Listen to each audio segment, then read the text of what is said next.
isn't just one action that can stop COVID in its tracks, but taking personal measures and building healthy habits will help to protect us all.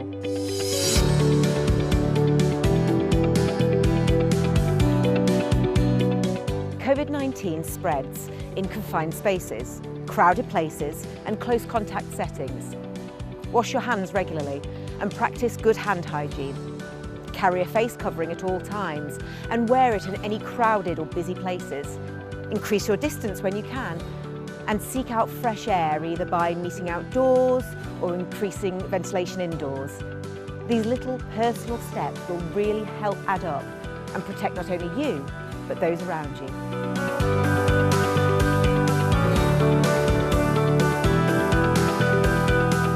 Lateral flow device kits are available free of charge to everyone in the Isle of Man.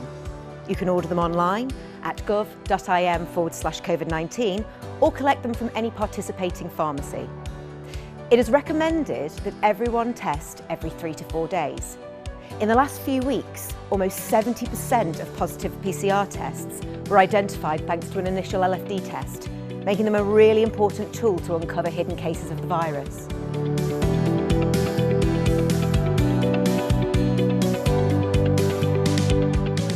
Vaccinations are effective in preventing severe illness, hospitalisation and even death. The vaccination programme is available to all island residents aged 16 and over and provides our greatest collective defence and ability to manage COVID-19 long term. It takes just 1 minute to register for the COVID-19 vaccination and it could save you from severe infection. Be safe, be smart, be kind for our island.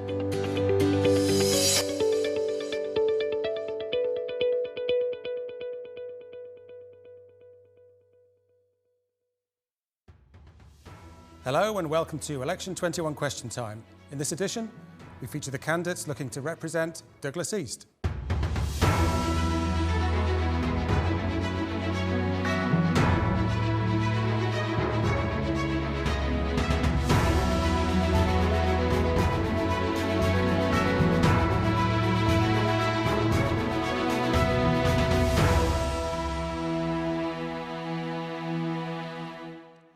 Joining me on the panel are Claire Barber, Joni Farragher, Peter Gilmore, Michael Josem, John Jockin, Christine Urquhart and Amanda Walker. Following the general election on September the 23rd, 2 of them will be elected to the House of Keys. But before we start the questions, we're giving each candidate up to 2 minutes to introduce themselves. And first up, we start with Claire Barber. Claire. Thank you. Hi there, I'm Claire Barber and I've had the privilege of standing and representing Douglas East constituency for the past 5 years, and I'll be seeking re-election at the general election for 2021. It's been an absolute honour working on both legislation, policy development, but also scrutiny and challenging those areas where I've felt that things could have been better. I've chosen the island as my home and it is absolutely the place where I want to be based for the rest of my life. And since taking on the care of my 2 stepsons, Oliver and Benjamin, I'm very focused on the sustainability of our island and the social and economic progress that we need to get us to the right place. So I hope you can put your trust in me for the general election and vote Claire Barber on September the 23rd. Thank you. Joni Farragher. Thank you. Good evening. In standing for election, I'm calling for a fresh approach and a different style of government from what we've seen in recent times. I'm Joni Farragher. I was born and raised in Douglas. I went to university and I have 3 degrees, one of which is teacher training, and I currently work across our island schools with children and young people who are bereaved. So what do I think we need from our government? First up, we need to reforge the connection between government and the people. Too many people feel that there is a disconnect between the policies that government pursues on the one hand and what people need and want in their day-to-day lives on the other hand. And we need to bring those back into alignment so that we have a true listening leadership. Second up, we need to... So I've forgotten what my second point was. However, what I would like to see is effective prioritisation and goal setting on our government's part. So I feel that the programme for government is too vague in that it has objective strategies, and I would like to see that replaced with policies that the government feel are a priority over the course of their administration, alongside effective goal setting, through which the government will describe how they will enable improvements in those priority areas. My priorities, if elected, would be education, so inclusivity for all pupils, as well as retention and well-being of staff. It would be housing. Quite simply, all people on the island should be able to afford a home over here, and if we support them in doing so, that will actually have huge positive benefits for our economy. Health and well-being, just too big an area to summarise rapidly, but we do need to keep our eye on what Manx Care are doing in terms of their outcomes. And last but definitely not least, the environment. The island is for all of us to enjoy. We want to be able to pass that on to future generations. We need to lead effective change in renewable energy. Thank you. Thank you, Joni. Peter Gilmore.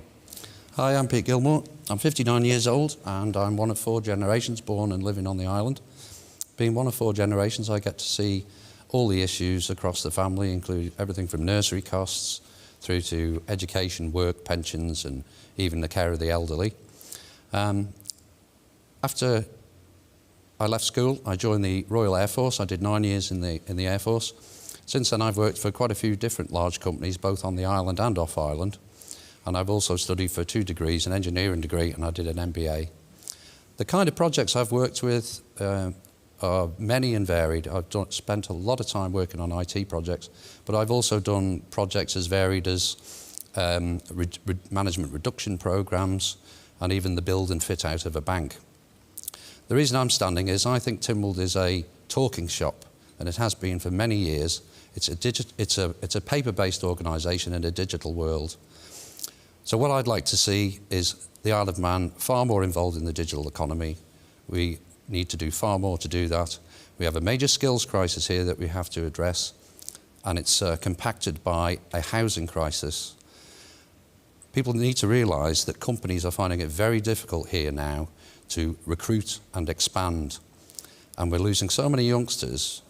40% of our youngsters under 30 are leaving every year since 2011. So those are the major areas I want to address. Thank you, Peter. Michael Josem. Thank you, Richard. My name's Michael Josem, and our campaign is for all of us. It's a campaign for people, whether you've been on the Isle of Man for hundreds of generations or whether you're a relative newcomer. Our campaign is focused on a number of key areas. First of all, it's about ensuring and improving accountability for senior government officials. We have a series of projects, whether it be Douglas Prom, whether it be the Liverpool landing stage, whether it be something like the watersides at the NSC. It's time to improve accountability in our government. Second of all, we're working hard and we need to have a clear program to recover and rebuild from the pandemic. We have a shadow mental health pandemic on this island, and speaking to so many residents here on the Isle of Man, I know and I've heard firsthand how many families have been touched by the black dog of mental illness and how many people are suffering from ongoing physical health problems as well. And third of all, we've got to ease the squeeze on the cost of living. From young families starting out trying to find housing, I hear firsthand many of my friends of our generation are having real difficulty. And at the other end, we've got people who are living on fixed incomes and finding that their income just is not going far enough. And so that's why we've got a comprehensive plan to ease the squeeze on the cost of living. You're only going to be able to hear from a few of us for a few minutes here tonight, but a lot of the plans that I talk about are detailed a lot further online at michaeljosem.com, and I encourage you to have a look at that, provide your feedback, because our campaign is for all of us. Thank you, Michael. John Jockin. Hello, everybody. My name's John Jockin. My political career spreads over 9 years. I've been 8 years as a Douglas councillor. I've been 3 years as the Mayor of Douglas.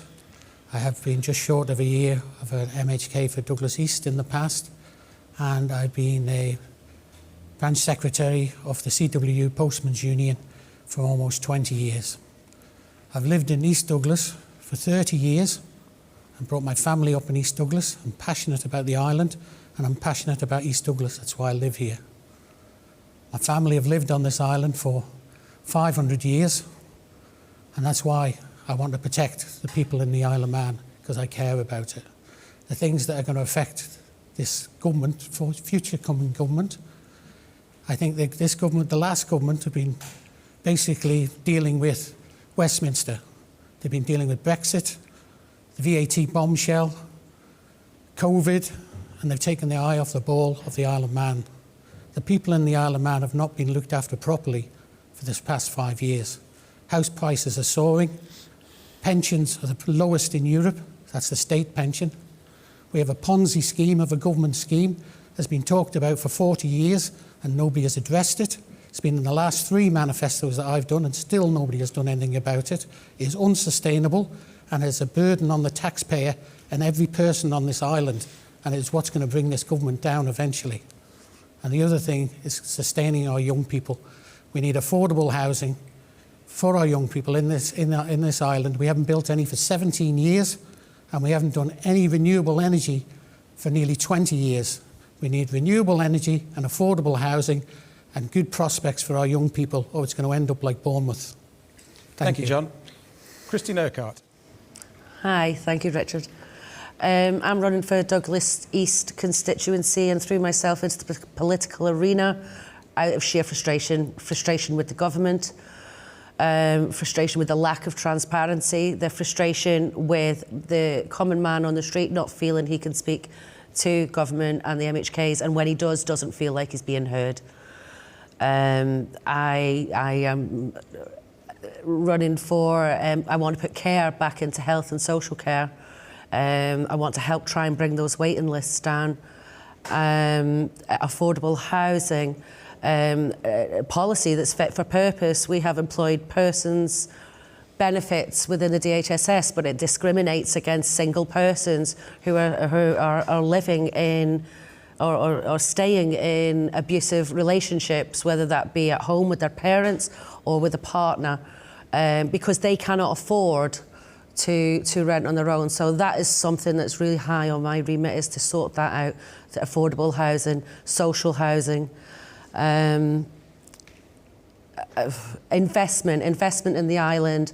The best way to, I feel, to restore economic recovery is to invest in local business. Local business is what made the Isle of Man in the first place. Local business is what's going to keep the Isle of Man on its feet. Invest in the people, invest in our children, invest in their futures.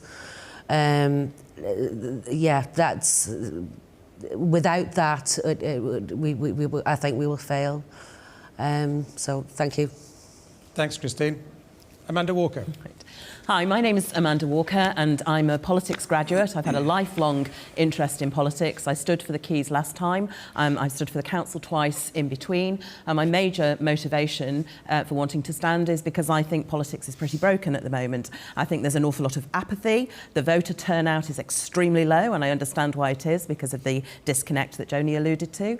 I think we also have an awful lot of politics by social media, which is loud and shouty and doesn't listen and isn't nuanced and leads to aggression and adversarial politics. I particularly think that characters like Boris Johnson and Nigel Farage in the UK political scene have led to an increasing polarisation, which leads to even more people being completely disconnected from the political process. Here on the island, I think the key priorities have got to be rebuilding after the COVID pandemic. I think we've got to reduce the size of government. It is absolutely ludicrous, and the number of people on enormous salaries for what is basically a town council in terms of the size and scale of it. I also think that there needs to be a key prioritisation of mental health. I think we have a huge problem with the abuse of drugs on the Isle of Man, which is largely symptomatic of a mental health crisis. The waiting times for young people to be able to see healthcare professionals are absolutely outrageous. As a teacher of 36 years experience and somebody who has worked for the last 8 months with young people who are in our criminal justice system, I have seen firsthand that we have completely lost the war on drugs. So I think we've got to have a priority of winning the peace on drugs. I think we've got to sort the healthcare service out. I think it's very, very easy to criticise the last administration. However, instead of recriminations, we need to do reformation and build back stronger. I'd like to see major electoral reform as well, and I most certainly don't want to see government by social media. I think that's an appalling way to go. I think if you elect me, you're electing me for 5 5 years, and I will do exactly what I say I will do on the doorstep. Thank you very much, Amanda. A few of you touched on it already. I just want to talk about housing as the first question. The Isle of Man government actively promotes to the outside world that there are no restrictions for new residents and investors on purchasing property in the island, and there's no stamp duty payable. And obviously at the same time, our resident population are experiencing huge difficulties in getting on the property ladder and are faced with increasing levels of rent. Does this situation need to change? Do we need to put restrictions on new residents and investors buying property? Are there other solutions you'd like to see? Johnny Farragher? Yeah, so I have outlined in my manifesto that I would like to see us to ban offshore speculation in our property market. Other countries have done the same, other countries that are in a similar position to us in terms of their housing. Exactly as you said, Richard, the young people are unable to get on the property ladder. We're seeing them leave in droves, and that is causing a demographic imbalance, really, which we absolutely urgently need to address. I would also like to see further support for both first-time and last-time buyers. Something that's quite often not really mentioned is that lots of people actually are looking to downsize and they don't get any support for doing so, and I would like to see that support go hand in hand. Okay, thank you. John Jockin? Yeah, I see where you're coming from with house prices and people having multiple occupancies. I don't think you can really stop people from buying houses. You can't stop developers, but what you need to do is protect the people on the island that want to buy houses. Places like Edinburgh and London and York are very expensive places to live as well, but they still have to have a workforce within it. So you either go to a Jersey system, where you have a system where the locals can buy something a bit cheaper. I don't want to put people on reservations. I want them to mix with the rest of society. I don't like we had that terrible disaster at St John's in the 1970s. This awful thing that they built. They need proper housing to live in, but it's up to the government to provide it. Their workforce are only as good as our workforce. Thank you. Claire Barber? Yeah, I think there's a number of elements we need to look at. There's absolutely, I think, a synergy between us and the likes of Jersey and Guernsey and the schemes that they have there, which have been mentioned by Joni, and I think we should explore how that would work on the island. But I also think there's something around gazumping, and I'm really uncomfortable with this behaviour that I'm seeing happen more often. And people who've saved diligently for a deposit, they've got enough money to pay the conveyancing fees, and then at the last minute they get told you've got to put an extra £10,000 offer in or you lose the property. And I actually would like to see legislation brought in that where a vendor gazumps, they should have to cover the legitimate costs of the buyer, because I'm really uncomfortable that it puts people in a detrimental position having got themselves to a position to buy. So I think that's another facet to it. But then also looking at increasing the first-time buyer provision. Too often we're seeing developments where they have to provide a certain quantity of first-time buyer housing, and that's just not being built. We need to redevelop our brownfield sites. We need to use the development corporation that's been brought into being, and that needs to be very focused on getting affordable housing for both first-time buyers but also for people across the field, to allow people to move both up and down, and free up other properties to let people move and transition and grow as their family either grows or contracts. Okay, thank you. Michael Josem? Richard, fundamentally the problem that we have is that our housing market is currently like a game of musical chairs, where we have people scrambling and fighting to get a limited number of chairs, a limited supply. And under the current situation, only the biggest, most aggressive kid is able to get a chair, able to get a home. And we need to fix that on both ends. First of all, we need to build enough houses and enough homes for everyone to have one. So that means sites such as Walpole Street and Fort Street and Parade Street and Lord Street and North Quay and Regent Street and South Quay, the centre of our town, currently looks like a bomb site, and we need to fix that. And second of all, we do need to take action and to carefully scrutinise people who are using the Isle of Man housing system for financial speculation, because the Isle of Man housing market needs to be first and foremost about providing homes for people who are going to live here on the Isle of Man. So if you're looking here to speculate, that needs to be carefully scrutinised and carefully reviewed. Thanks. Amanda Walker?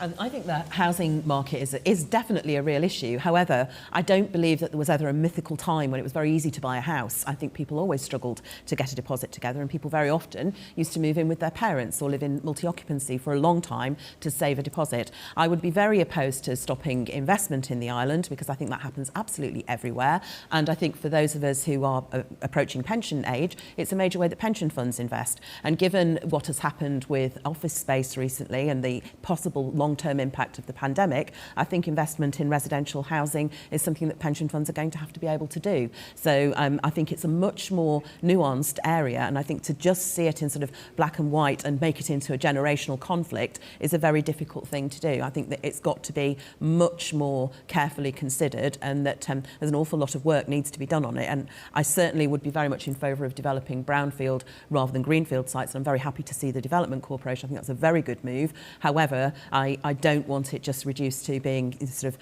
it's solely about young people struggling, because I don't think it is. Downsizing is extremely difficult because the smaller properties are at a premium and command a huge price, so that makes it very difficult for people attempting to downsize as well. Thank you. Christine Urquhart? I think everybody's concentrating on the private housing. Nobody's really thinking about the social housing. Our population is growing, and not everyone has been afforded the opportunity to save those deposits because of minimum wage, 0 hours contracts that they get stuck into. So I think the social housing stock needs to be expanded also to take the pressure off the private housing stock as well, with the rents, the high rents, etc. And I think it needs to be regulated. These people who are buying these properties, they need to be scrutinised. I think one of us agree on that. They need to be scrutinised, ensure that they're living here and not just buying up properties to put out at high rents, which is adding to the poverty factor that we're living in now. Thank you. Peter Gilmore?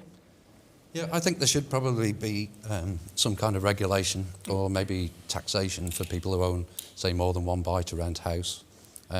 Pretty much our young people are being financially cleansed from the island because we're not controlling who's coming in and buying houses. So we're ending up a bit like a gated community with a lot of more older people, and that's driving away, like I mentioned earlier, 40% of our youngsters every year.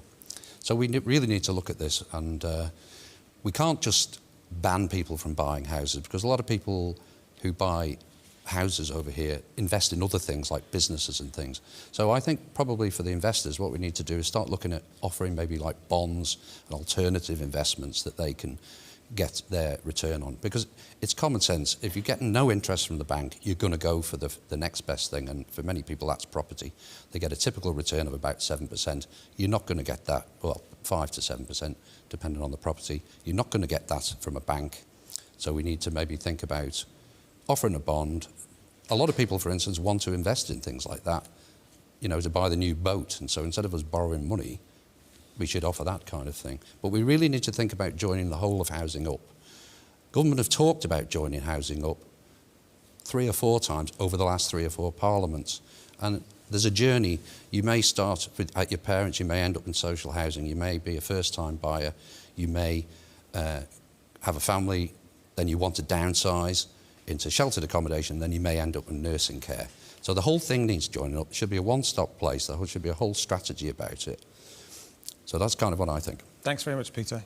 We have a couple of questions from the audience members in tonight.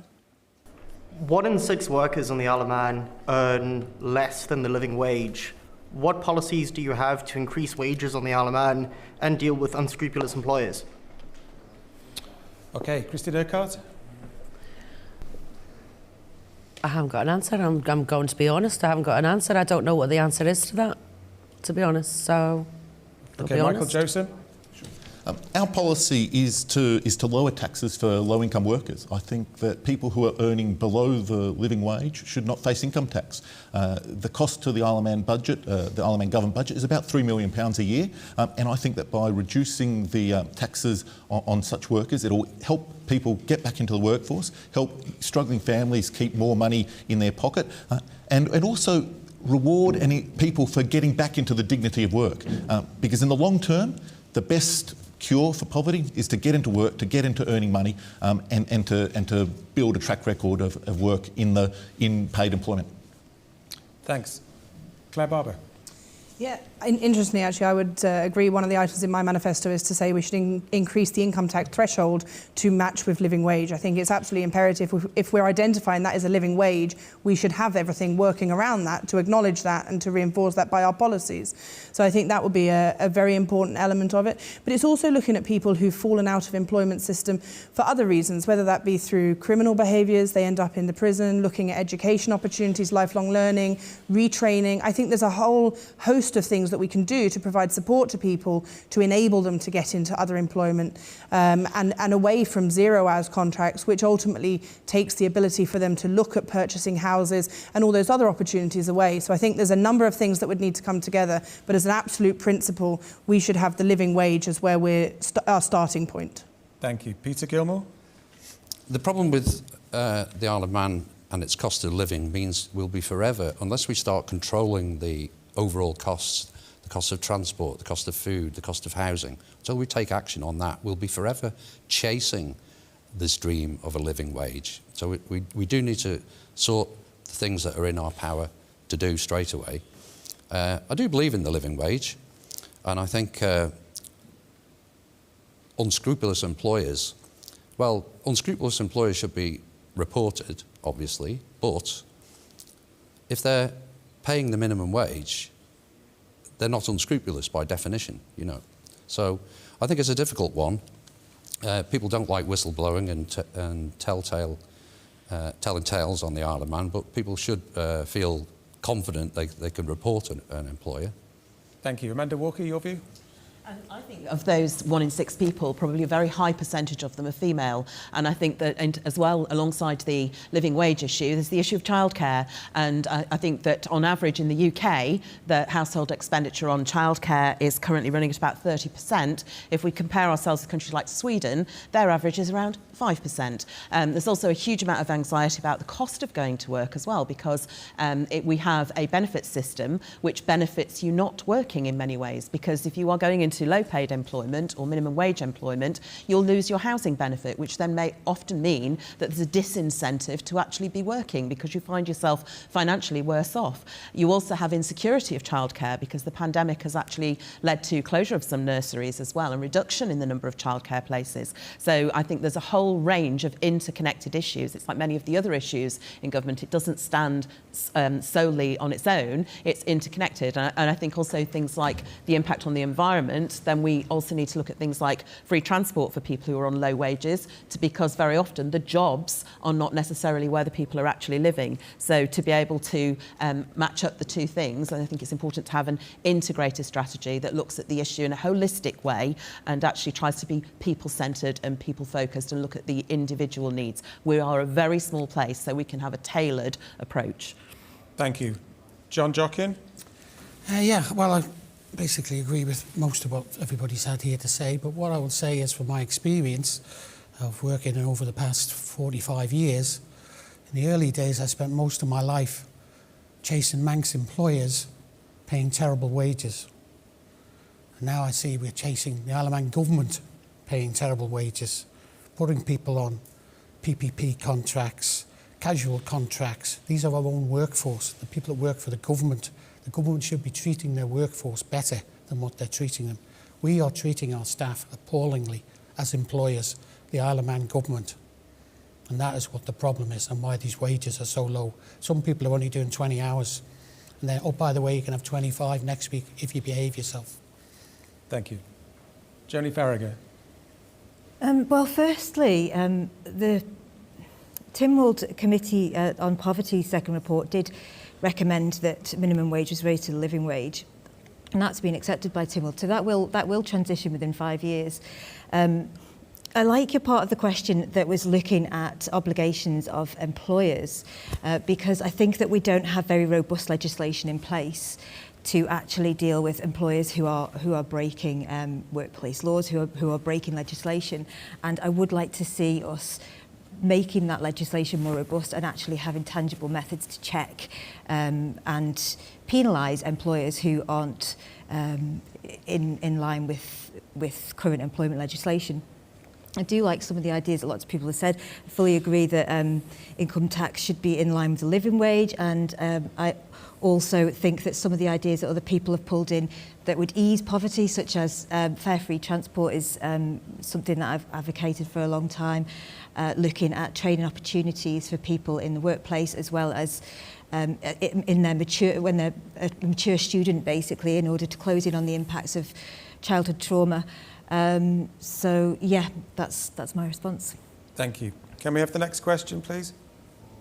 A question again to all candidates. And do you think the current rules governing campaign financing for House of Keys elections are sufficiently robust to ensure adequate levels of transparency and fairness in the process? Okay, thank you. Michael Joseph. So my view is that we'll have to try and see what happens during this election campaign to see whether they work or they don't work. And then I think after we've had at least one run through, we'll benefit from the experience that we're about to go through. Thank you. Amanda Walker. I'm very concerned about the increase in the amount of money that you're allowed to spend on the campaign, actually, because I think it's a return to the 18th century, and I think it's going back to people being able to buy votes effectively, because if you have sponsors and deep pockets, you're able to run a very elaborate media campaign. If you are a single person living in Douglas who actually really wants to be an MHK and you've got to do it all yourself, you have to dig very deep into your own pocket. So I think it's a major, major concern. I would like a fixed, tight budget for it, so it's actually about the people and the policies rather than how deep your pockets are or what murky sponsors you might have. Thanks. Joni Farragher. I fully agree with Amanda. That is exactly what I was really going to say. I was very surprised at the high level of spending that is allowed for each person's campaign, and felt like it would mean that you could effectively buy votes, and I would have liked to have seen it quite drastically reduced, really, so that we are. Yeah, I mean, I can only echo Amanda really on that one. Thank you. John Jockin. Yeah, I did notice the increase in the expenditure, but I think I certainly won't be using all mine, that's for sure. It'll probably be something in what I used last time. But to cut back on the cost, I myself personally have decided that I will deliver all my manifestos myself. I won't claim any postage. There'll be no bill going to the government or the taxpayer. And that'll be about £1,500 saved. And if you count the 7 candidates here, that's a lot of money. Thank you. Claire Barber.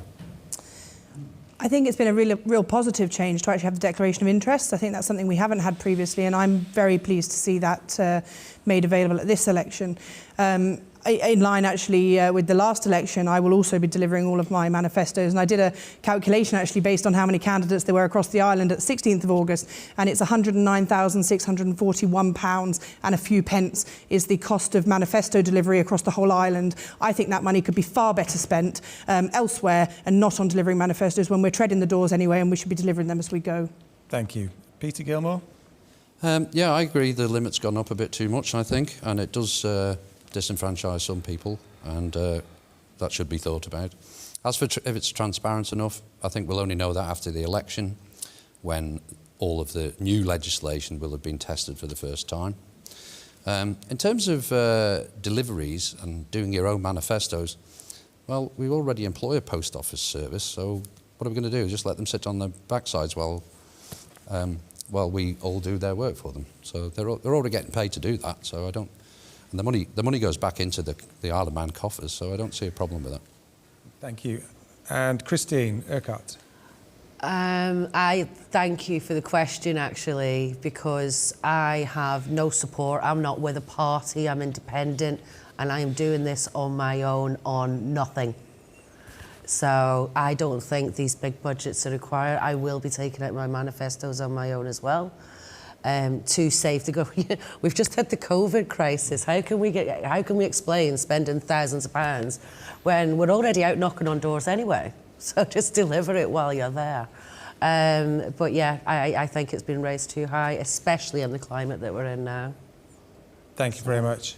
Is there another question from the audience? It seems that the motorist is being targeted in many ways without professional consideration of the advances made by manufacturers to reduce and eliminate CO2 emissions, nor the practicalities of any policies which are being promoted at the moment to restrict the use of vehicles, such as parking restrictions, with the obvious negative effects of the businesses in the town and the rest of the island. What are the candidates' views on the place which the motor vehicle plays in the life of the island, both recreationally and essential travel? Claire Barber.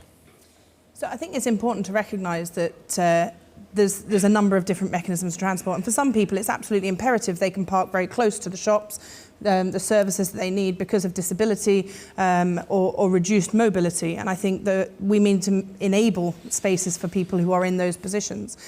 However, I do think it's also really important that we encourage active travel. We need to make it possible to cycle. We need to make it safe to cycle and walk. We need to look at how we increase use of public transport because I think that benefits all of us. We've talked about the options around fare-free travel. That's something that I'd certainly like to see, even if we start on key strategic routes. I think we need to start somewhere. So I don't see this as sidelining the motorists completely, but I think it's about making sure that the spaces we have available are shared equally amongst all road users and making sure that the most vulnerable, which ultimately is the person who is the pedestrian or the cyclist, have to be protected within that. Thank you. Peter Gilmore?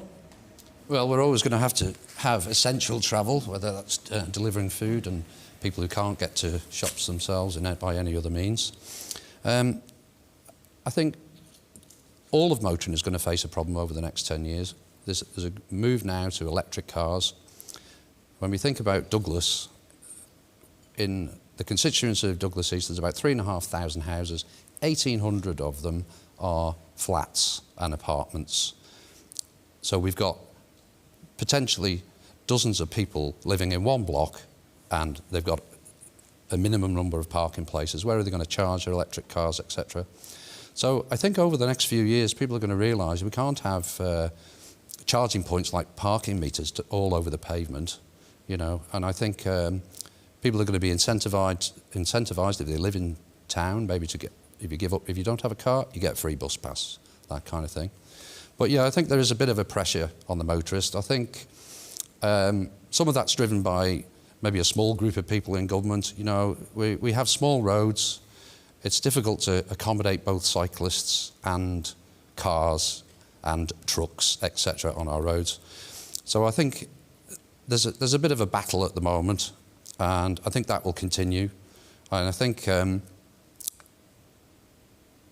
cyclists need to go off the main roads. I think, you know, we need to kind of give a pathway from, say, Douglas to Peel, maybe use the old railway line, something like that, so people can still ride safely as families, etc. But there's going to be a battle between the motorist and the cyclist and active travel, and I think because a lot of people don't want to face up to the fact that we've got to deal with climate change. Thank you. Amanda Walker? I don't think there necessarily has to be a battle between the car and the cyclist and the pedestrian. I'm concerned about the push towards electric cars because I think there are huge environmental concerns about electric cars themselves. The batteries in them have huge difficulties when they have to be recycled. Recycling them is extremely difficult. The extraction for the materials that go into them has a hugely negative environmental impact as well. More than anything else, I think on the Isle of Man, the biggest issue for car users is the state of the roads, and that's the thing I think we need to get right more than anything else, get the basics right, actually get our roads into a better state of repair. I think it's a very good reason why it's called a vehicle tax rather than a road tax now, because we're not paying to improve the roads quite blatantly and clearly. So I would definitely like to see a priority for active travel. I would like to see some of the traffic lights in Douglas, their priorities change, because I think there are several places in Douglas, particularly as you go down towards the market hall, where the priorities are clearly set for vehicles and pedestrians have to wait for a very significant length of time until the pavement's extremely crowded. If we're serious about active travel, then it's got to be more pro-pedestrian, and I definitely would like to see cycle routes, not just the Peel to Douglas one, which has been massively improved because a lot of the gates have been removed. It used to be very, very slow. I used to cycle into QE2 sometimes, and you had to stop, get off, open the gate and move round. So that's been a definite improvement. I would like to see more cycleways and cycling to school as well. I think encouraging our children to be more active would be a very good thing. Thank you. Joni Farragher. Yeah, I think the question pivots really around the fact that we're at the start of a transition phase into a shared space philosophy. And I think it's quite important to note that that is based upon quite solid research about, first of all, what we need to do to address the climate emergency. And second, what actually improves well-being and ability to move around freely and aesthetics within town centres. So I get your point that it feels like the motorist is being pushed, and I also would highlight the fact that we will always need at certain stages of our life or certain sectors of our society will need the private motor vehicle. But I actually do feel like it's a very positive thing that we're moving more towards this research-based idea of how a town should look, that's based more around public transport, that's based more around pedestrianisation and cycle lanes. So I do think that it's positive, although I acknowledge the point of your question. Thank you. Christine Urquhart. I agree that the motorist is being vilified at the moment. I think there's too much traffic on the roads for the size of the island. The size the island is. But I also agree with active travel. I would like to see park and ride schemes put on the outskirts of Douglas, provide parking, and give people the option. You know, you pay for the parking, you get the free bus. You pay for the bus, you get the free parking, to bring them into Douglas, to allow for that more active travel within Douglas, except for essential travel for those that are disabled, etc., to come in. I think that's a scheme that definitely I will be pushing for, park and ride around on the outskirts of Douglas and other towns on the island. Thank you. John Jockin. Yeah, thank you, John, for the question. I think I know where you're coming from. It's, I mean, the Isle of Man for 100 years has thrived on a petrol engine. Right? It's made us prosper through motorcycle racing, through car racing, rallying, all that sort of stuff that goes on the Isle of Man. It's a niche market that people pay a lot of money to come and see. Okay, I understand the electric power and the faults that it has. Lithium batteries only last 10 years, and then you have to bury them in the ground after digging them up in the first place. They're not proven to be as economical as they say they are, as a matter of opinion. And then, of course, the electricity. Where's the electricity coming from? It's coming from Russia through a gas pipe, and the biggest pollution we have on the Isle of Man is from the power station. It's 33%. So now we're going to charge up more electric cars, so it's going to go up to 40, 45, 50% to charge up all the electric cars. So I'm all right, you'll probably have less fuel getting burnt, but it's a false economy that we're talking about. What we need is a balance between the two. Rather, we'd have to have some sustainable electricity generated to do it, but not off gas. You can't have but one without the other, so you have to look at it from how you're going to balance it from that point of view. And the other thing is electric cars are far too expensive. They're far too expensive for most working people, I would say. So at the moment, it's not a reality, and there certainly isn't the infrastructure in it. We've just built a fantastic new promenade. I don't think there's a dozen electric points in it. Thank you. Michael Joseph. John, great question. I think there are two key themes to your question there. One is this idea of recreational motoring, and the other is day-to-day, commuting and so on. And I think that on the recreational side, the heritage of this island through the motorbikes, but also through the cars, is wonderful. And it's a wonderful thing that not just the internal combustion engine, but rather it's a tool that brings people together. And those community connections of our classic car clubs, of our motorbiking clubs, of the racing get-togethers is wonderful, because it allows people to get together and to share a love and to communicate and to talk. And I think that's magnificent, and I'm a big fan of the TT in that respect. And then the other half is the day-to-day commuting and getting around town. And I disagree very strongly with the current government's policy of trying to reduce the amount of car parking in central Douglas, whether it be on Capitol Road, where they tried to remove the car park there, but we were fortunate to stop, whether it be just mere months ago when Lord Street was left empty because of the current government's pig-headed attitude to preventing any temporary car parking in Douglas. And so I'm unashamedly a big fan of addressing the Douglas car parking problem on two levels. First of all, support the construction of car parks when and where is appropriate, and that includes on areas such as Castle Mona Avenue, where we have stretches of road where it's currently very tight, and we've, speaking to local residents there, a number of residents have raised directly with me the importance of looking how we can expand car parking there. That might include things such as extending the parking permit timeline, because I was chatting to a nurse the other day, came home off their shift in the middle of the night, but all the car parking spots were gone because the permit parking is only during the daytime peak time. And so I think that we can fix that. Second of all, there's opportunities to realign some car parking in some streets in consultation with local residents to introduce right-angle car parking here and there.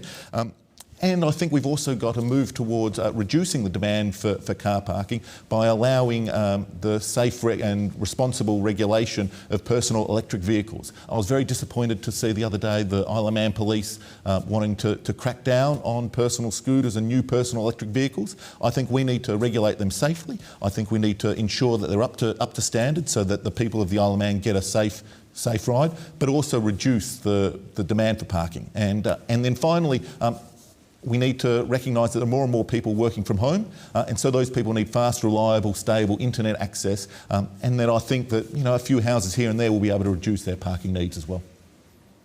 Thank you. Any more from the audience?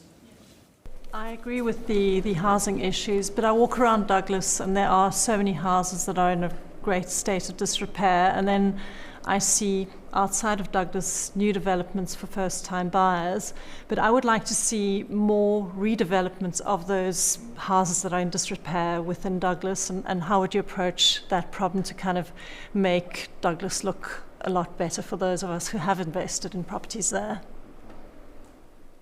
Thank you. Does anybody want to add to that, Michael? Yeah. I agree deeply. We need to build new housing, but we also need to renovate our existing housing stock. Especially in the social housing area. I don't think it's any exaggeration to say that one of the worst landlords on the Isle of Man is Douglas Borough Council. I hear time and time again from local residents who are complaining about mould in their housing. They complain about the state of their social housing. And I believe that housing is fundamentally a human right, and it needs to be a human right at a high standard that is safe, it's secure, it's got to be dry. This is the basis, and I really agree deeply with everything you've just said there. Thanks. Amanda, you had your hand up. Yes, I think there's a huge issue with dereliction and derelict properties in Douglas East.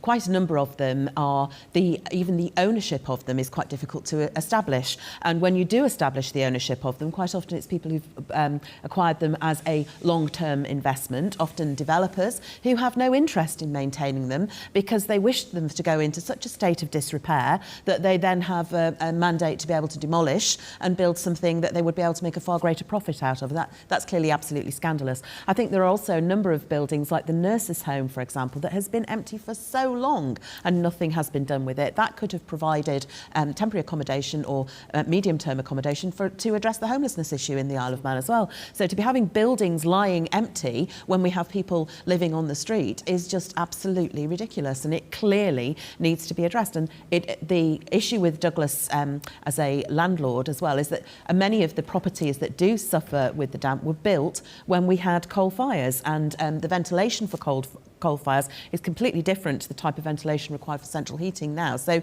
it's actually fundamental problems, and some of that is to do with planning as well, because some of the issues to do with coal fires, the things that you can do as an architect or as an environmental designer to improve the standard of the property are actually forbidden by the planning regulations. So it's a sort of very, very difficult one to balance, but we certainly need to have a very good look at making the social housing effective, and also looking at, I would seriously look at having a right to buy scheme, because I think we have an awful lot of people log jamming local authority housing who have lived in the house for generations, believe it is their home and are very established in it and want to stay there, but are not moving out, so that we're creating a throughput of people who need the social housing. I would ring fence any money that was acquired through the sale of houses and use it to develop new housing, so that we've got a new supply coming through constantly. Thank you. Claire Barber? Yeah, I think we need to have government actually working really strongly with local authorities and the dilapidations officers to actually compel the work to be done on the houses, and if it isn't done, to actually undertake the work and put a charge against the house. And I think we need to do that far more proactively. There is absolutely, as you rightly say, a large number of properties that I've been incredibly frustrated with across Douglas East, and as you say, there's often challenges around who the owners are, or where they are, in fact. But I think we need to be far more robust in that, and it's certainly been a frustration of mine. So I'd be very keen to pick that back up. Thank you. Peter and then John. Yeah, there's a lot of acreage in brownfield in Douglas, and that should certainly be utilised.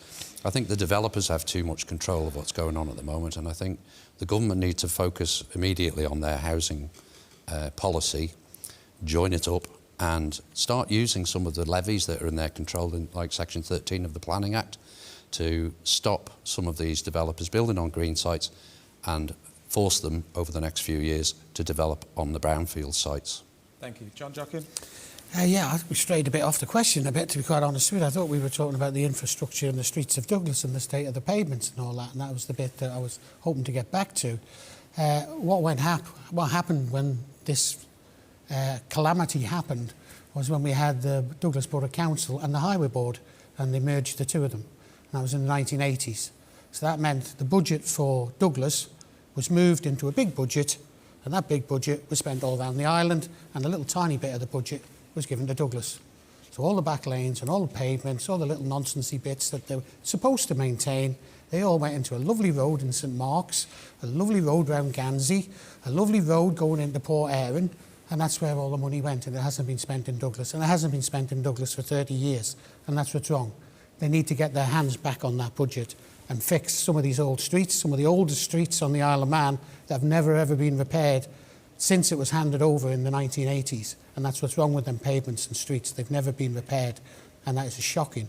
And it's a shame on this government that they've been putting it on vanity projects just to put in their own areas, so they say, look what we did, we fixed this road for you, which road didn't need fixing in the first place.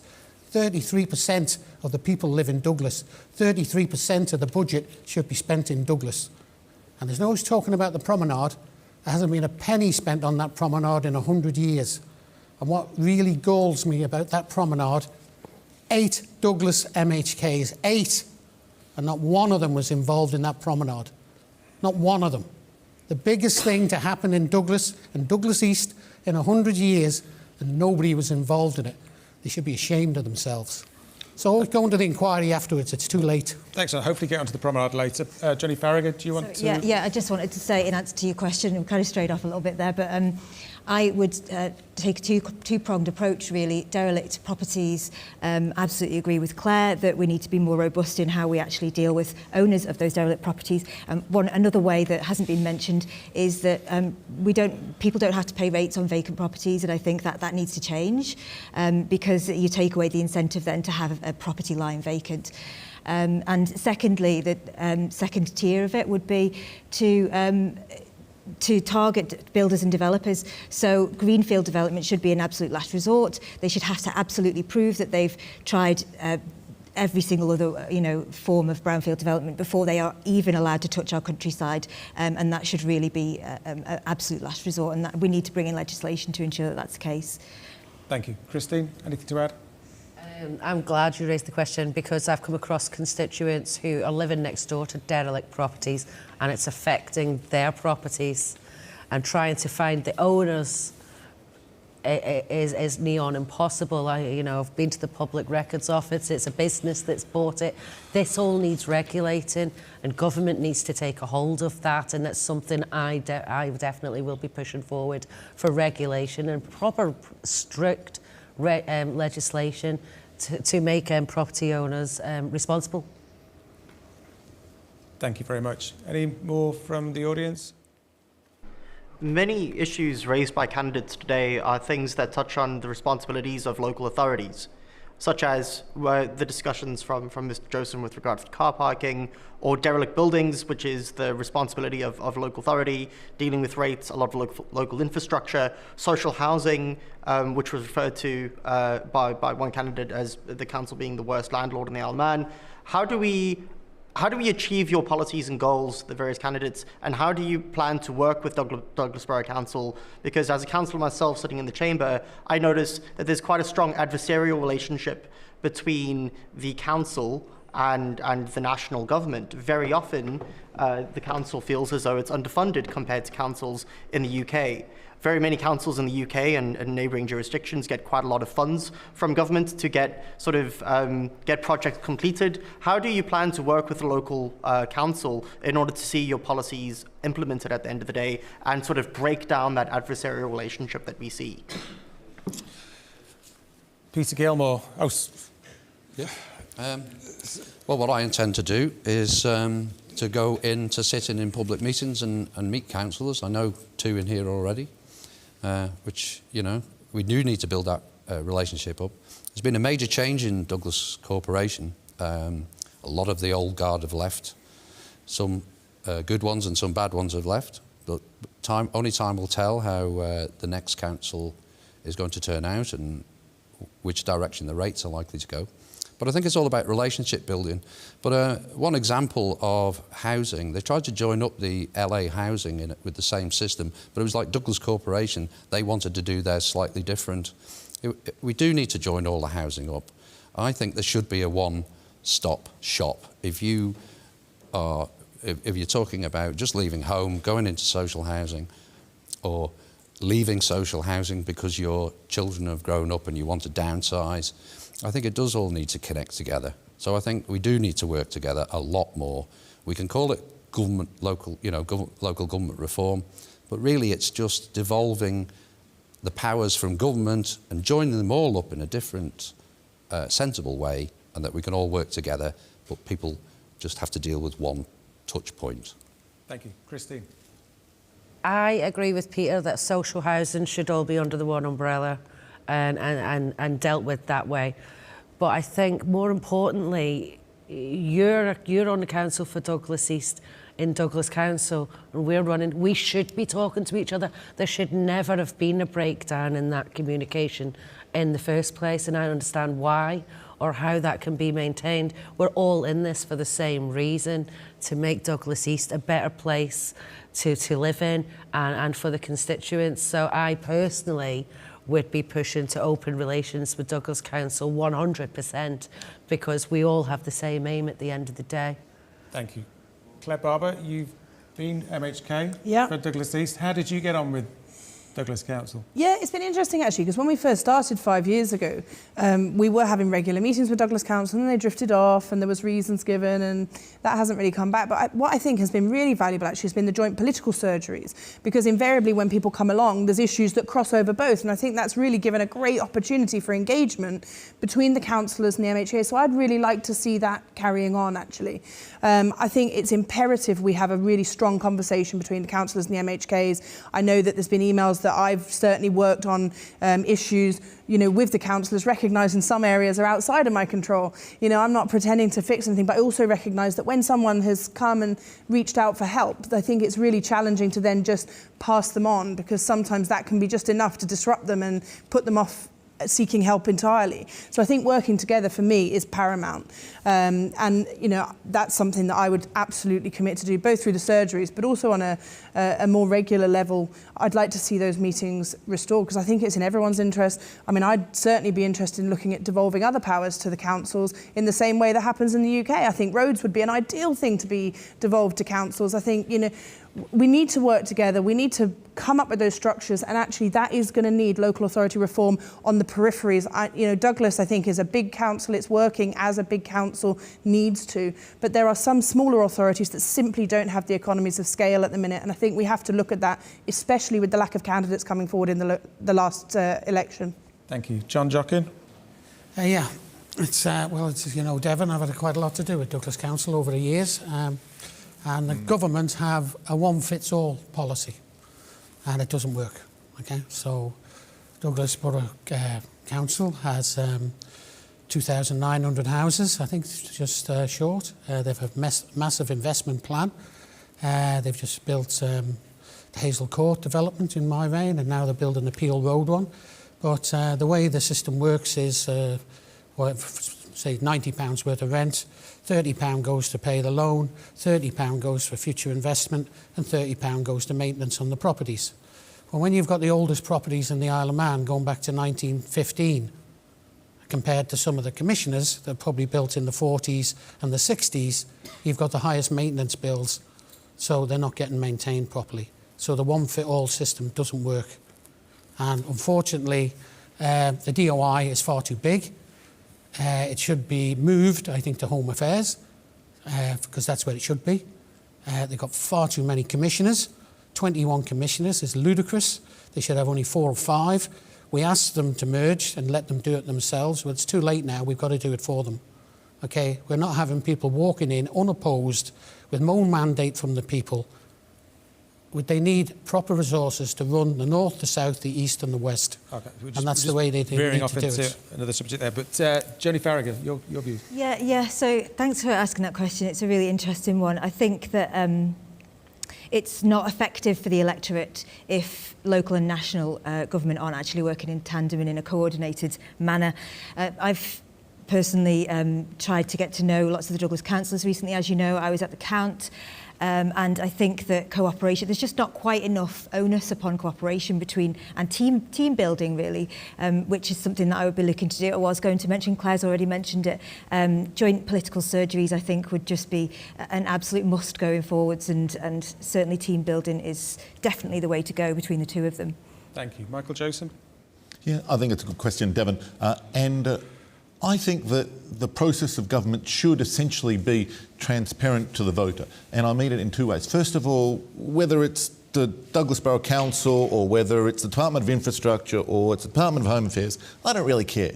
Because when someone comes to me with dog poo that is littering in their backyard, whether it's the seeds that are strewing all over the street, they're not interested in a constitutional lecture about whether it's which department and which office is responsible. And I think it's really important for me as a member of the House of Keys and as a candidate for the House of Keys to take responsibility. And so that's why in recent weeks I've passed a whole bunch of issues to the Douglas Borough Council to relate and to raise.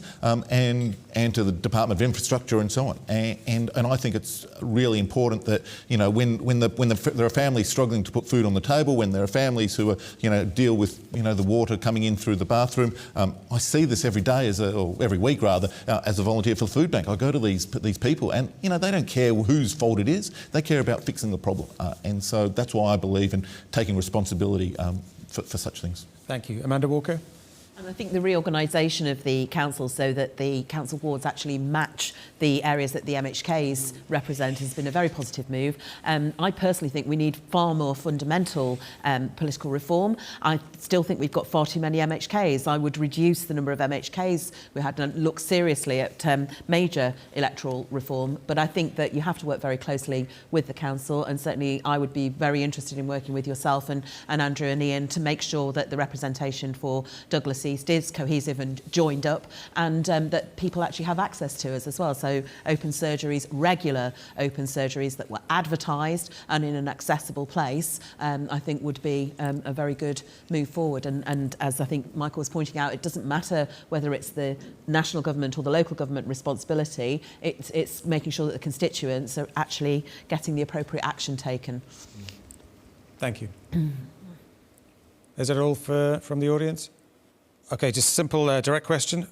How should government finance its future commitments, which will need significantly increased funding as things stand? Do they increase taxes? Or do you look to reduce the size of government, including headcount, to enable it to focus on essential public services? Michael Joseph. Thanks for the question, Richard.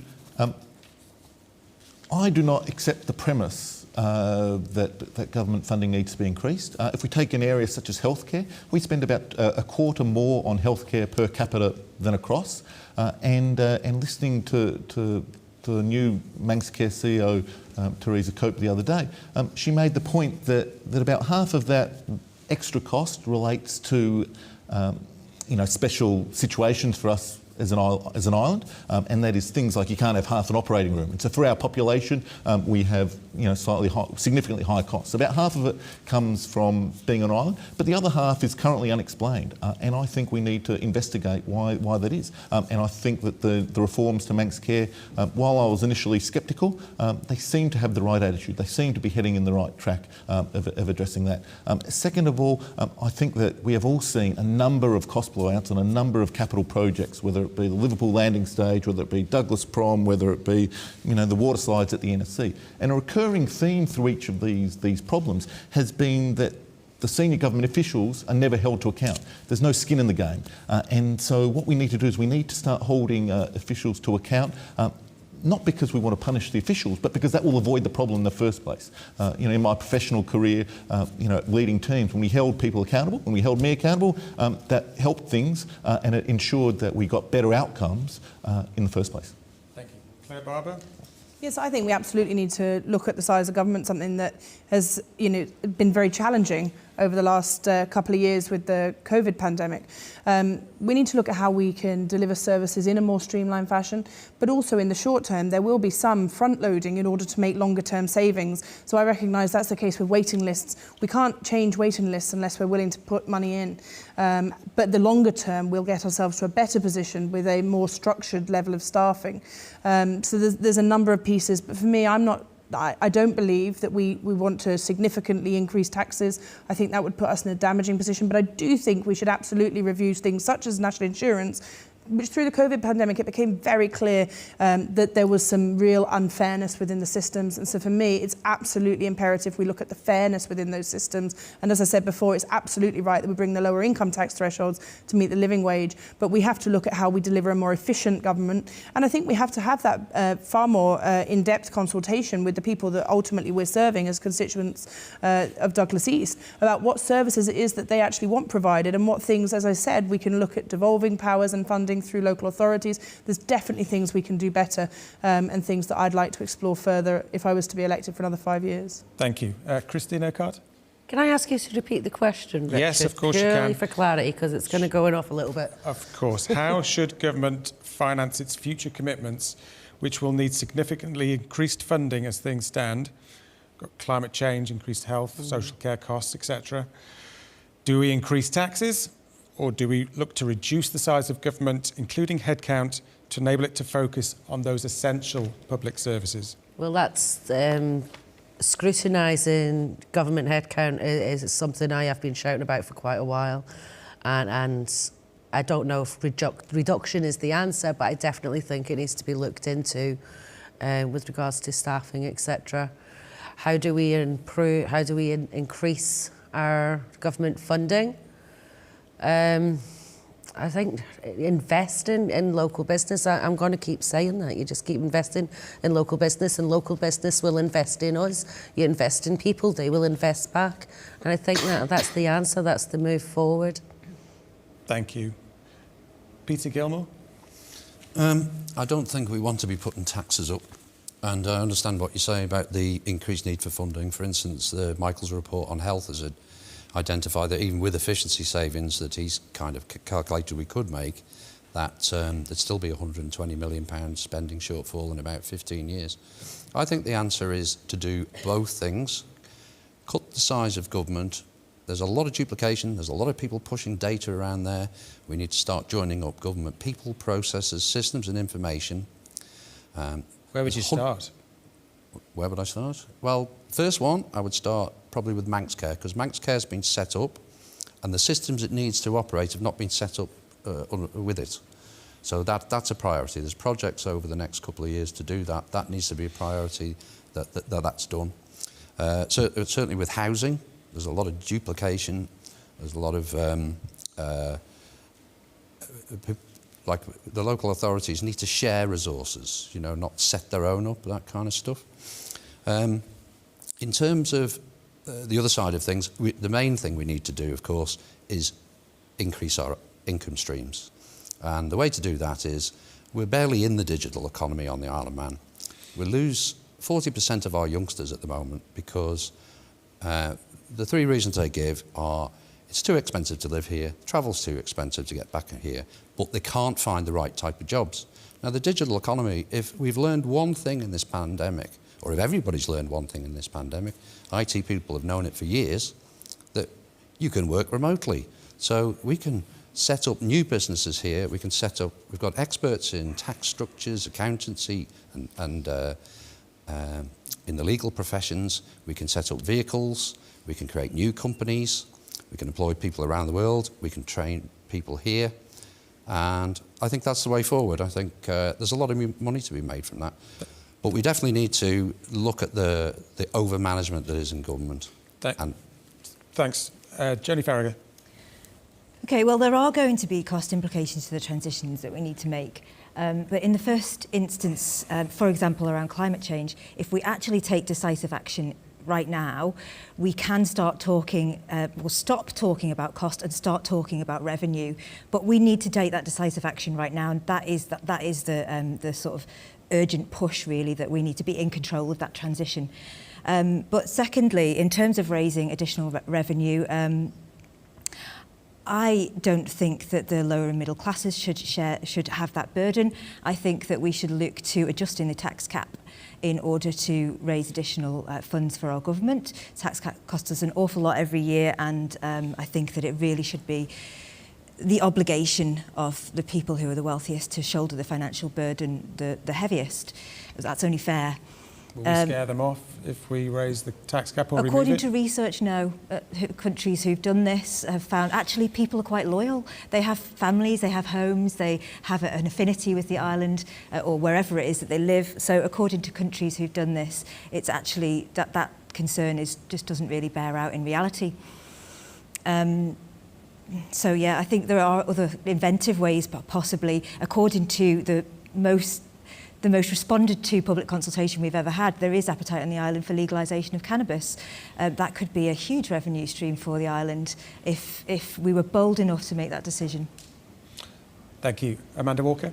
And I think we have to constantly review what we're doing, and I think that raising taxes and making taxes fairer has got to be a key priority. I don't think we can just reduce the headcount of government in one fell swoop. I think we need to look at where we could redeploy and where we could retrain, and I think we have to stop viewing the economy solely in terms of revenue and profit. I think we have to start looking at it in terms of benefits and work-life balance, and in terms of the environmental impact that we have. And I certainly think that greening the economy can actually be something that has major long-term economic benefits, as long as we're not viewing it solely in terms of monetising the economy. And I think that the Isle of Man is an incredibly attractive place to live. It has got a huge amount going for it, and we should be prioritising those things rather than purely considering things in terms of a balance sheet, because I think that's a very 19th century way to look at economics. We live in the 21st century, and I think it's far more important to look at the longer term impacts and to look at how our economy serves us rather than being wage slaves to try and produce revenue to keep little mice turning around on wheels. Thank you. John Jockin. Well, it has to come through growth. Okay, that's the only way it is going to have to come, and if it doesn't come through growth, then you'll have to put up taxes. So the Isle of Man, in my lifetime, when I started out my working career, it was all tourism and aircraft engineering were the main providers of income, a little bit of farming, and over the years we've had the boom and bust years of banking, where there was a bank on every corner at one stage of the game and companies registered all over the place. Now we have these insurance companies doing extremely well over here. We didn't have these big firms before. They've been encouraged to come here. And 10 years ago, nobody had ever heard of net banking and what have you, internet banking. Now they're one of the major sources of revenue on the Isle of Man. This is in the space of 10 years. This is up to the Department of Enterprise to find new business. It's up to them to get out there and sell the Isle of Man. It's not that the businesses will come and go, especially if they're working from a keypad. You know, they can go anywhere in the world, but it's up to us to attract them and give them the right things to come in here. And Amanda here, I'm sorry, she dodged the bullet a little bit here saying we should go everything green. You did say, how are we going to pay for it? So, I mean, the elephant in the room that everybody knows is in the room is we've got a gas field right outside Ramsey Bay. And somebody wants to exploit it. And they could pay for all your green power. They've said they'd fund all your green power. Do you want to use that gas to fund your own power, or do you want the gas from Russia and keep paying for it very expensively? I guess the other elephant in the room is the corporate tax rate. Is our 0-10 rate up for change, do you think? Should we scrap it and increase our corporate tax rate? Under threat. The EU announced the threat earlier this year that they're looking at to blacklist any zero tax. So we are going to have to revisit that in some ways. The pressure seems to have gone off a little bit at the moment. Ireland and one or two other countries have kind of rejected it, but it's just slowed down at the moment. That pressure is still coming. There's a building world economic climate to push down against tax. That is a big risk to us, that zero tax. But when people say, should we raise taxes? In income tax is only about £220 million a year of the £1,300 million that comes in. Government pensions alone next year are going to take 11% of income tax. Then, because the public sector pension reserves run out the year after that, they're going to take 44 million. That's 22% of income tax. So we've got to cut the size of government to reduce that burden, to get that pension bill back down to zero, and we need to make government far more efficient, effective and economic, not in terms of their procurement, their projects. We need to prioritise all the projects. We need to stop at the moment and pause, prioritise things, because we've got a lot of priorities in the list, and that's the first thing we need to do, is stop and say, what are we going to do? What do we need to do first? Thanks. I just want to move on to another question. Can I just answer that question? Sorry, yes, Michael, yeah. Yeah, and that is that if Joe Biden wants to fiddle around with taxes on the Isle of Man, then he can come down here to Tramode and he can stand for Tynwald like the seven of us. But in the meantime, I think it's incumbent upon him to focus on fixing his own broken tax system rather than to break our tax system. Well, it might be down to one of you to go down to London every other week and convince Westminster otherwise, I guess. But just another question on the economy.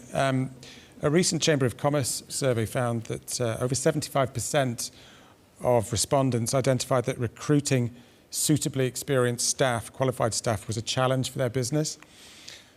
If elected, how will you support businesses with this challenge to ensure that the island doesn't face a recruitment crisis? Amanda Walker. I think one of the things we could do, we have UCM, which offers a very limited range of courses, which it necessarily has to do because of the economy of scale, and we have no accommodation block for it, so we can't really attract many foreign students in. I think we need to seriously look at investing in our young people to encourage them to come back to the island. I think university tuition fees definitely need a look at. I think it's absolutely ludicrous that very high income individuals get exactly the same support for their children as people on middle incomes.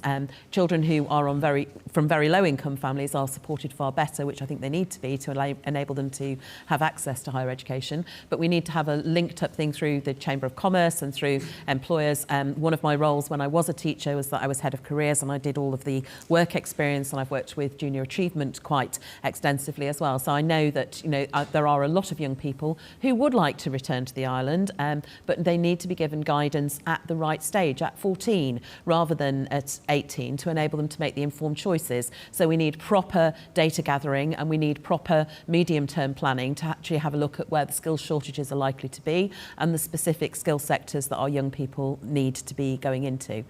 Thank you. Jenny Farragher? So I think that a lot of the answer to that question is actually in terms of an ethos that you'll bring. And I think that if we make the island an attractive place to live, that we will therefore be attracting more young people here, and there won't be a skills shortage. And a lot of my policies will be based around that. So affordable housing, so that young people can get on the property ladder. Looking at progressive drug laws, so that we are actually getting on top of the war on drugs.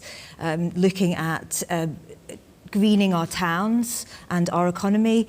Looking at all of these things feed into a country and a society that's actually going to be an attractive and pleasant place to live, and good public services and will all feed into this. So if we do actually up our game and have world-class public services, which we should have as a wealthy economy, I think that bringing that ethos into Tynwald will actually mean that the island is a much more attractive place to live, and we will no longer have a skills shortage. Thank you. Claire Barber. I think it goes back to a number of the topics we've already touched on, actually. The availability of affordable housing, the ability to get on and off the island easily, access to private healthcare is certainly something that a number of businesses want, because they have that as part of the contract that they offer their employees, and access to excellent education. So I think those things that we've already identified as priorities actually will then be the things that become the draw for bringing new people here to the island and retaining them, because actually sometimes it's not just the recruitment, it's the retention. So I think it's imperative we get the whole package correct in order that we can attract those people to the island to benefit the businesses that the Chamber of Commerce has rightly identified. But I think it's also so important that we don't put unnecessary bureaucracy in the way, because I've certainly come across businesses just in the last year and a half who've gone through huge hoops to get their business established on the island, to bring their staff over here, but actually it became difficult at some point in the process, and they've gone off to somewhere else. And I think we really need to take that very seriously. We need to look at what's happening in those processes where people aren't getting across the final hurdle and actually coming to the island, and then address those, because if we're not addressing them, we're failing. Thank you. Christine Urquhart. Thank you. I was going to say, ask could I be next? All of these issues aren't new issues. The recruitment crisis isn't new. Affordable housing, it isn't new. These have been getting battered around the table every election, every Tynwald sitting, battered around the table, and nothing's changing. It's time that this administration coming in actually changes it. And I agreed with a lot of what Amanda said. We need to diversify our education, provide more education, start teaching them when they reach 14 years old, start implementing life lessons within education and help these people come forward. None of this is new, and we're just acting like it is, like it's just happened. It hasn't. It's been going on for a long time. We need to start addressing that and understanding why is that constantly the same topics coming onto the table, not getting dealt with. That needs to stop. Thank you. John Jockin. Yeah, affordable housing, again, is part of the problem. It always has been the problem. Christine said it always has been, even when I was buying my first house with a princely sum of £20,000. But it was it was a lot of money at the time, I can assure you, and you were getting 50 quid a week. It was, yeah, so however, it was always been very difficult. But getting back to the subject is the specific skills that we need on this island. First of all, the government have neglected our young people. I personally think they've neglected. They haven't brought in a proper apprenticeship for people who've got a massive skills shortage for tradesmen on the Isle of Man, a massive skills shortage. And we've got all the workshops for engineering, joinery, brickwork, all that sort of stuff. And there's young people, and they can make good money if they're good at it. Okay, there's a good way of making a living there. You don't have to sit behind a desk. And then we have specific skills that you need in the technology company. It should be a combination of the government and the employer that come up to a scheme to educate it. Because the employer, they want these specific skills. And if they want them, they'll pay for them. Just like they'll pay them good money, they'll train them as well. And work with the college, the UCM as it is now. Yes, we've got the facilities to train them ourselves. Thank you. Michael Joseph. Thanks for the question from the Chamber of Commerce, Richard. And I guess I've got to be upfront in that I disagreed, and I've got a strong track record of disagreeing with the Chamber of Commerce and some of their proposals on this area, dating back to 2018, where I debated when they were proposing to make the migration system a free-for-all. I stood up against that because I believe that our migration system should be carefully managed and carefully controlled. And so I think that the solution to the skills challenges and the recruitment challenges is, first of all, businesses should pay workers more to attract them to work. Then the way to make that happen is by ensuring that Manx people and the children growing up, but also our people who have left, are highly productive workers, and that requires enabling them to have good access to education so that they can be productive and generate good value. And second of all, to enable businesses to invest in tools and to invest in new technology that enables Manx workers and people here on the Isle of Man to be more productive and to generate the value that then earns higher wages. Thank you. And Peter Gilmore. Yeah, it's quite sad actually when, like 20 years ago, most students when they went off to university, mum would expect them back. I mean, I've talked to a few people very upset because their children can't afford to come back. The people who've left have already told us the answer. It's too expensive to travel. They've been surveyed time and time again. There's not enough of the right type of jobs, so we need to diversify the economy. And it's too expensive to live here in terms of housing. So we know we can do something about housing if we want to. We know we can do something about diversifying. And as I've said earlier, diversification, information technology, the digital economy, we can set up all kinds of companies here. They can even work for an Isle of Man company if they're in Thailand if they want, and do a tour of Thailand, but they've still got a bit of a part-time job and a link back to the Isle of Man. You know, that's what we really need to do. We really need to diversify this economy to encourage people to come back. Thanks so much, Peter, and thank you, panel. That wraps up our questions for this evening. All that remains now is for each candidate to give us their final few words on why they should get your vote.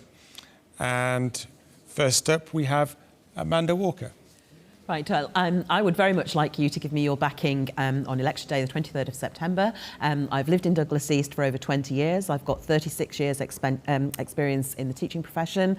I've just done 8 months working with young offenders. I'm the daughter of a nurse. I've been married to a nurse for over 30 years, so I've got very good experience of health service. I think I know what the key priorities are. I have a huge interest in the environment. My eldest daughter studied environment, ecology and economics at York University, largely as a result of the fact that she was brought up by an eco-warrior, and that I have been educating on environmental issues throughout my teaching career.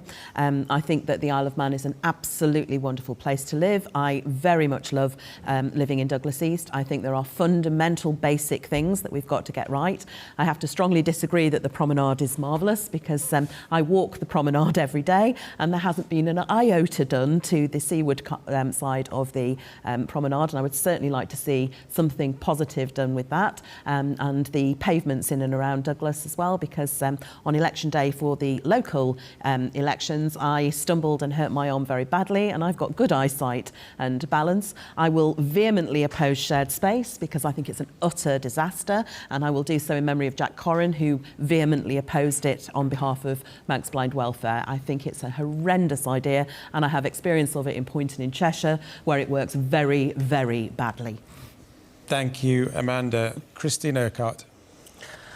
Hi, I think you should vote for me because I will provide you with the transparency you've been looking for all these years. As I've already raised here, we are regurgitating topics that have been on manifestos time and time and time again. That needs to stop, and we need to start pushing forward. We need to understand why these processes are taking so long. I advocate for the most vulnerable in our society. I will continue to do so, but also look into why they are so vulnerable in the first place, and help lift them up. So that comes with the minimum wage, the living wage, affordable housing, health and social care, mental health.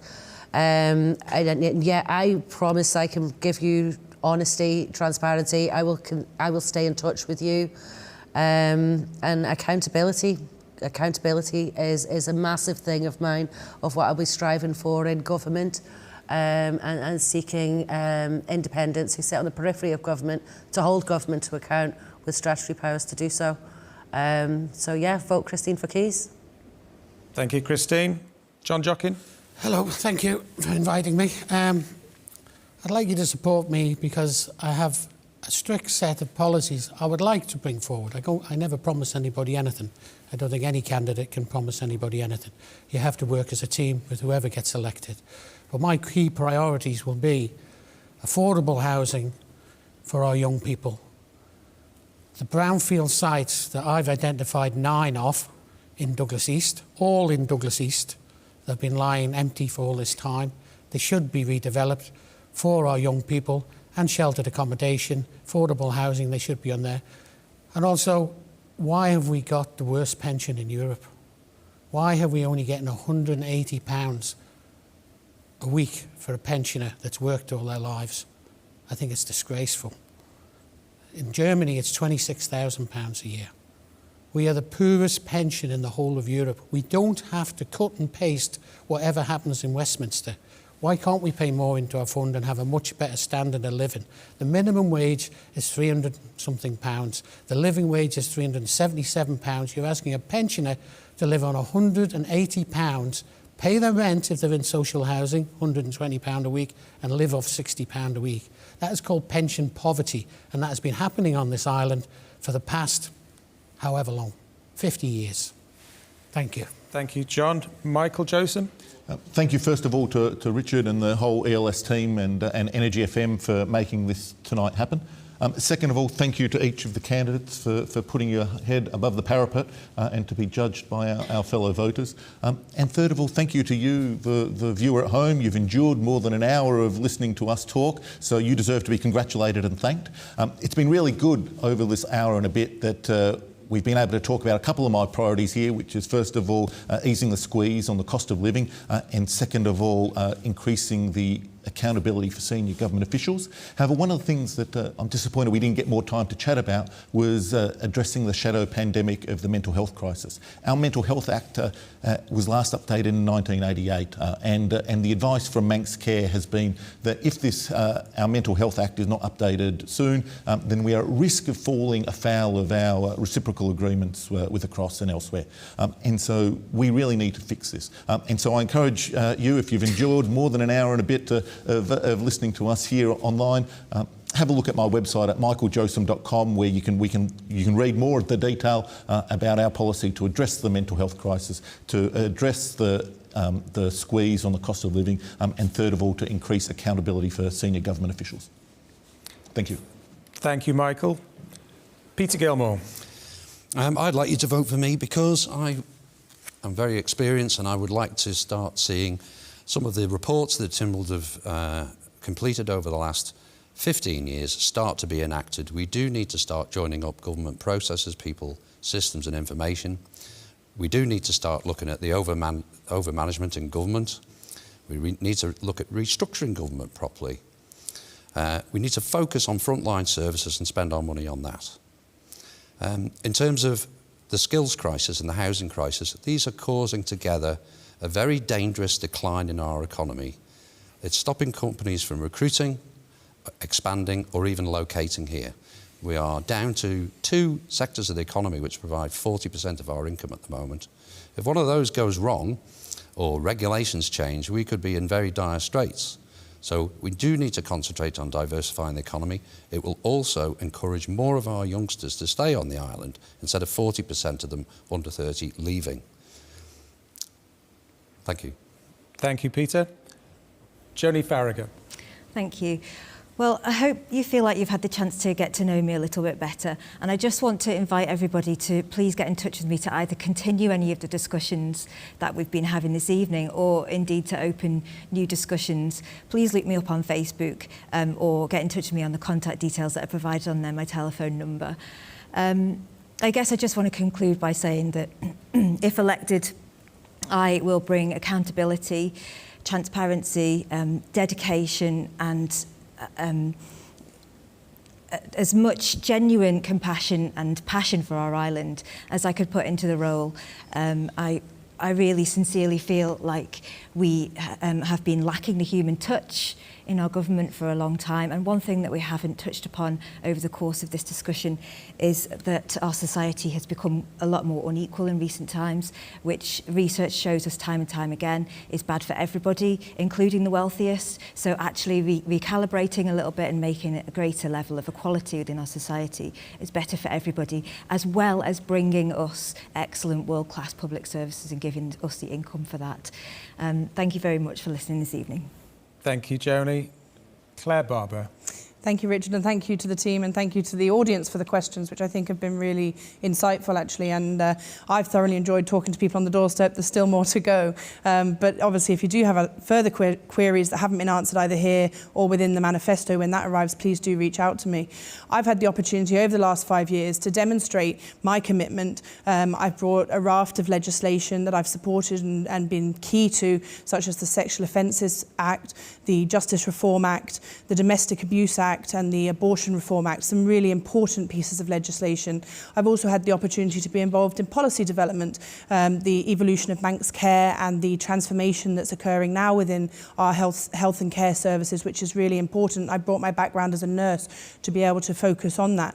But also on the scrutiny angle, I feel I've demonstrated very clearly my willingness to scrutinise strongly the actions of government with 3 reports into the promenade scheme. I've had an extensive report into the meat plant and the dairy industry, which have really focused on the separation of operation from regulation and the separation of strategy from operation. We really need to understand better what it is government are trying to achieve, and rather than worrying about the colour of the bus seats, we need to be looking at the service that we're providing. So I do hope you might feel able to lend me one of your votes on September the 23rd and vote Claire Barber for Douglas East. Thank you, everyone. Thank you, Claire, and thank you again to all of the candidates for attending this evening. Just to remind you, they are Claire Barber, Joni Farragher, Peter Gilmore, Michael Josem, John Jockin, Christine Urquhart, and Amanda Walker. Now, it's over to you. Where will your votes be going on September the 23rd? Thank you for watching. Goodbye.